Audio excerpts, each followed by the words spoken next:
lengthy week at her grandparents' house, 10-year-old Patricia Ann Moore was excited to finally see her best friend Alice Getz. They had plans to venture into the woods where they would catch bugs and play Patty's beloved game of hide and seek.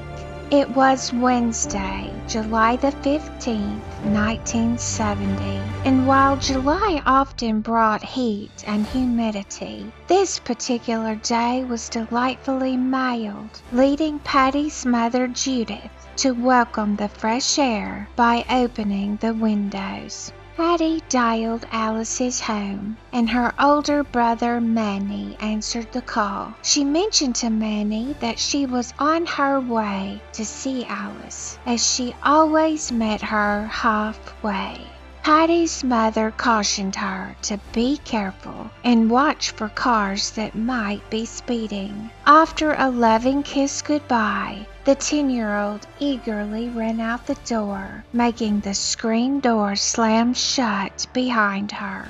Judith lost sight of her daughter forever. The kisses were gone, and so was the sound of her laughter. This silence torments more than most. Why did she not hear a truck zooming by or a cry for help? Why was there only silence? These unanswered questions continue to haunt her.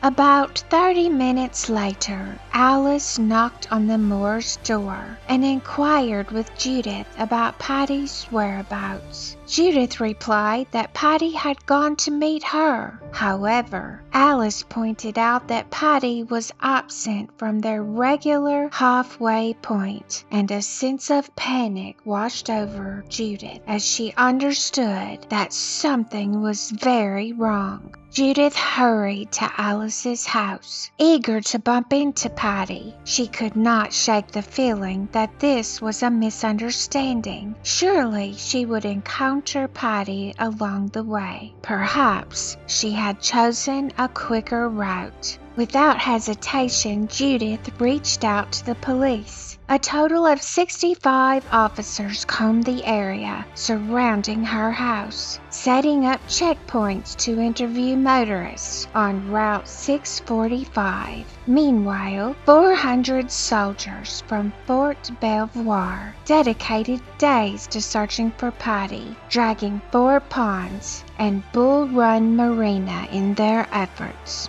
Judith's heart raced with anxiety. Why was there no news? What could have befallen Patty on the short journey to Alice's house? She only needed to travel halfway alone. Police received information from neighbors who reported seeing Patty near the junction of Clifton Road and Maple Branch Road at about 11:14 a.m. On July the 22nd, 1970, the FBI arrested 18-year-old Russell A. Kiger for attempting to extort $20,000 from the family of Patty by calling their residence and insisting on payment for her return. He was later found to have no connection to Patty's disappearance. Nearly 3 months after her disappearance, on October the 10th, 1970, the remains of Patricia were found on a lonely hillside in Prince William County, Virginia. Whilst hunting squirrels, Jerry Money and his brother Jeff came across Patty's jaw, skull, and an orange shirt. The site was a thickly wooded area back then, but has since been replaced by condominiums. 2 days later, the medical examiner confirmed that the remains belonged to Patty, based on dental records. Unfortunately, they could not ascertain the cause of death due to the remains being reduced to bones.